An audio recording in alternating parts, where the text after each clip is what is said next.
নমস্কার বন্ধুরা, কেমন আছেন সবাই? আমার একটি নতুন ব্লগে আপনাদের স্বাগত জানাই। আজ শনিবার, ভ্যালেন্টাইন্স ডের দিন। আমি সকালবেলায় ডেলি যা কাজ করি সেসব কাজ সেরে স্নান করে ফুল আনতে গিয়েছি। ফুল আনতে গিয়ে দেখছি কি সুন্দর সুন্দর গোলাপগুলো রাখা আছে। গোলাপগুলো দেখে একটা গোলাপ নিলাম। গোলাপের দাম কত নিল বলুন তো? একটার দাম নিল 50 টাকা। এই ফুল তো অন্য দিনে আবার 10 টাকায় 5 টাকায় বিক্রি হয়। আর যেহেতু ভ্যালেন্টাইন্স ডে, তাই সেই সব ফুলগুলোর দাম এখন হয়ে গিয়েছে 50 টাকা। যাই হোক, একটা নিলাম। বাড়ি এসে ওর বাবাকে তাড়াতাড়ি দিয়ে দিলাম, কারণ অদ্রে যদি দেখে ওর বাবাকে গোলাপ দিচ্ছি তাহলে বলবে আমার কোথায়। আর গোলাপের যা দাম, দুটো কিনবার মতন সাহস করতে পারলাম না। কি বলুন তো, গোলাপটা তো কিছুক্ষণ পরেই শুকিয়ে যাবে, আবার তাতে আবার এত দাম। ওর বাবাকে দেওয়ার পর ওর বাবার এটা টেবিলে রেখে দিয়েছিল। আমি সেটা আবার ভালো করে জলের মধ্যে দিয়ে রাখলাম যাতে শুকিয়ে না যায়। তারপর যখন অদ্রিজা স্কুল থেকে এলো তখন ওকে আমি আবার এই গোলাপটা দিলাম। আজ শনিবার, তাই খিচুড়ি বানানো হচ্ছে। বিয়ের আগে আমি সিদ্ধ চালের খিচুড়িই খেতাম, আর গোবিন্দভোগ চালের খিচুড়ি ঠাকুরের যখন ভোগ রান্না করা হতো তখন রান্না করা হতো। কিন্তু বিয়ের পর এখানে গোবিন্দভোগ চালেরই খিচুড়ি বানানো হয়, খুব সুন্দর খেতে লাগে। খিচুড়ি বানানোর জন্য আমি 1 কাপ গোবিন্দভোগ চাল আর 1 কাপ মুগের ডাল নিয়েছি। প্রথমে হাঁড়ির মধ্যে জল ফুটে উঠলে মুগ ডাল ভেজে ভালো করে ধুয়ে আগে মুগ ডালটা জলের মধ্যে দিতে হবে, কারণ ডালের থেকে চালটা তাড়াতাড়ি বেশি গলে যায়। এই যে দেখছেন, এই হাঁড়ির মধ্যে আমি ডালটা আগে দিয়ে দিয়েছি। আর প্রথমে আমি ফুলকপিগুলোকে ভাপিয়ে নিয়েছি, ভাপিয়ে নিয়ে জলটা ফেলে দিয়েছি। আর এই যে কড়াইয়ে তেল দিলাম, কড়াইয়ে তেল দিলে এবার যেসব সবজিগুলো আমি কেটে রেখেছিলাম সেগুলো এক একভাবে সব ভেজে নেবো এক এক করে।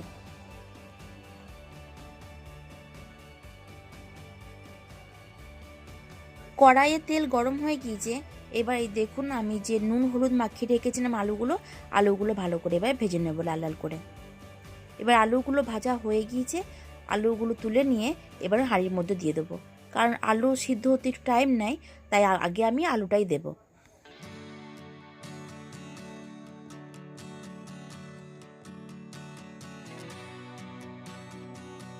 আর এই দেখুন, ডালটার মধ্যেও একটু ফাট ধরেছে।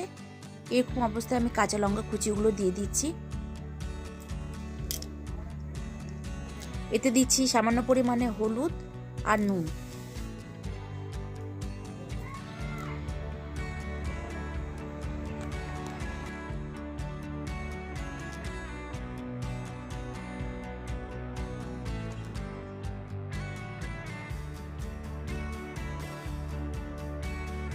এবার এটা ভালো করে একটু নেড়ে দেবো, নাহলে তলায় কিন্তু ধরে যায় খুব তাড়াতাড়ি খিচুড়ি। এদিকে কুমড়োটা ভাজা হয়ে গিয়েছে, এবার কুমড়োগুলোও তুলে রাখবো।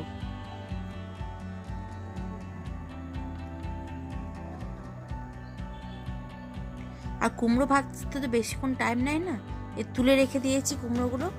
এবার এতে ভাজবো আমি শিম, তাই শিমগুলো দিচ্ছি। শিম আর বিনসগুলো একসঙ্গে দিয়ে দিচ্ছি। এবং বিনসগুলো একসঙ্গে দিয়ে দিলাম। এবার দুটোকে একসঙ্গে ভালো করে ভেজে নেব।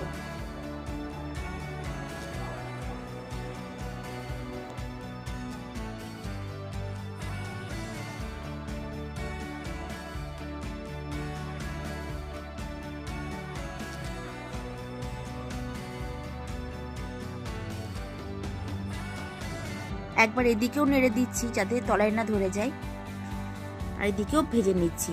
দেখুন ভাজা হয়ে গিয়েছে, এবার এগুলো আমি তুলে নেব।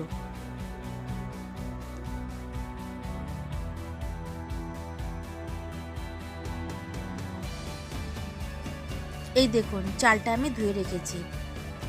হাত থেকে আমার ডালটা কিছু পড়ে গিয়েছিল, তাই চাল আর ডাল একটু মিশে গিয়েছে। সেগুলো ভালো করে ধুয়ে নিলাম, এবার এতে দিয়ে দিলাম। এই দেখুন ভাপিয়ে রাখা ফুলকপি, এবার ফুলকপিগুলোও ভালো করে ভেজে নেব।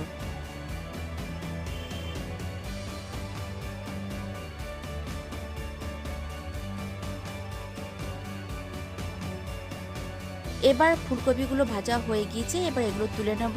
আর এদিকে এটা একটু ভালো করে নেড়ে দেবো। এই দেখুন ফুলকপি আর সবজিগুলো সব যা ছিল ভাজা হয়ে গিয়েছে, এবার এগুলোকে সব দিয়ে দিয়েছি। এবার দিয়ে দেওয়ার পর ভালো করে আর একবার নেড়ে নেব।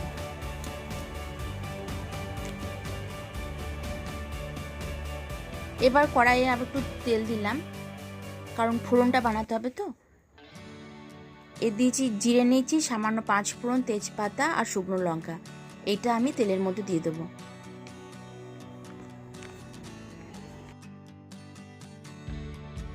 এই দেখুন তেলের মধ্যে এবার দিয়ে দিয়েছি। এবার দেবো এর ওপর আমি কিছু কেটে রাখা টমেটো দিয়ে ভালো করে নাড়তে হবে যতক্ষণ টমেটোটা গলে যাচ্ছে।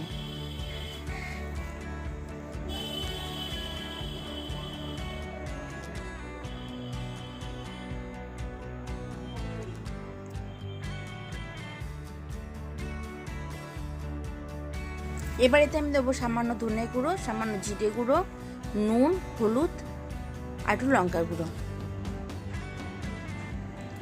আর দেবো আদা ও লঙ্কা বাটার পেস্ট।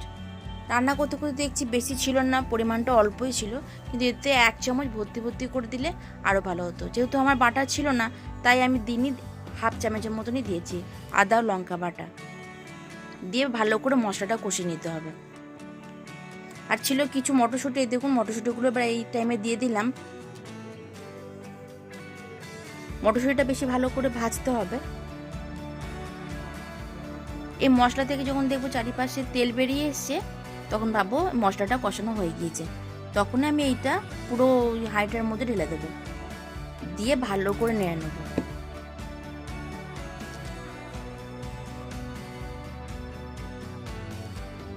মশলা কষানো হয়ে গিয়েছে, এবার এটা আমি হাঁড়ির মধ্যে ঢেলে দিয়েছি। এই দেখুন এবার আমি 2 চামচ ভর্তি এবার ঘি দেব।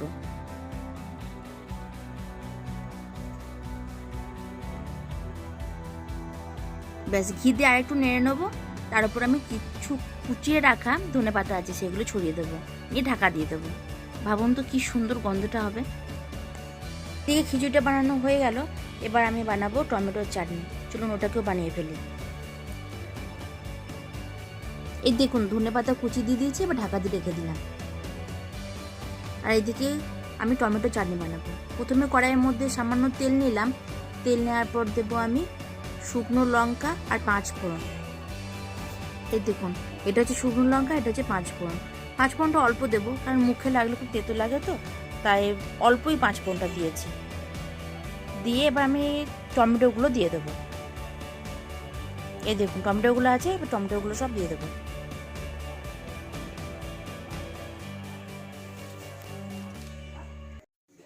টমেটোগুলো দিয়ে দিয়েছি। এবার এতে আমি দেবো পরিমাণ মতো নুন আর হলুদ দিয়ে একটু ভালো করে নেড়ে এটা ঢাকা দিয়ে দেবো যতক্ষণ না টমেটোটা গলে আসছে। হয়ে গিয়েছে। এই দেখুন এবার ঢাকা দিয়ে দিয়েছি। এবার ঢাকা খুলে দেখবো টমেটোগুলো গলে গিয়েছে। এই দেখুন কতটা গলে গিয়েছে। এরকম অবস্থায় এবার আমি এতে চিনি মেশাবো। এতে আমি 1 কাপ চিনি মেশাবো। জানি না কেন পরের পার্টটা আমার ভিডিওটা রেকর্ড করা হয়নি। যাই হোক ওটা চিনিটা গলে গেলে চাটনিটা হয়ে যাবে। আর এই যখন তেলের মধ্যে আমি বেগুনগুলো ভেজে নিয়েছি। আজ তাহলে আমাদের দুপুরের খাবার তৈরি হয়ে গেল। বেগুন ভাজায় কি তেল খায় কি বলবো আপনাদের, দিচ্ছি আর তেল নেই। এই দেখুন চাটনিটা হয়ে গিয়েছে। দেখতে কি সুন্দর হয়েছে না, খেতেও খুব ভালো হয়েছিল। আর এটা হচ্ছে খিচুড়ি, বেগুন ভাজা আর চাটনি। হয়ে গেল রান্না আমাদের। এই দেখুন রাতের বেলায় আমিও নিয়ে এসেছি সিল্ক চকলেট, আর ওর বাবাও নিয়ে এসেছে সিল্ক চকলেট। আর দেখুন এই হচ্ছে 50 টাকার গোলাপ। সন্ধেবেলায় আমার যা এসে চকলেট আর গোলাপ ফুল দিয়ে গিয়েছে। ও বেশ 20 টাকার মধ্যে গোলাপ ফুল পেয়ে গিয়েছে। তাহলে ব্লগটা আজকে আমি এখানেই শেষ করছি। ভালো থাকবেন, সুস্থ থাকবেন। আর ভালো লাগলে ভিডিওটা লাইক করে দেবেন। আবার দেখা হবে নতুন একটি ব্লগে।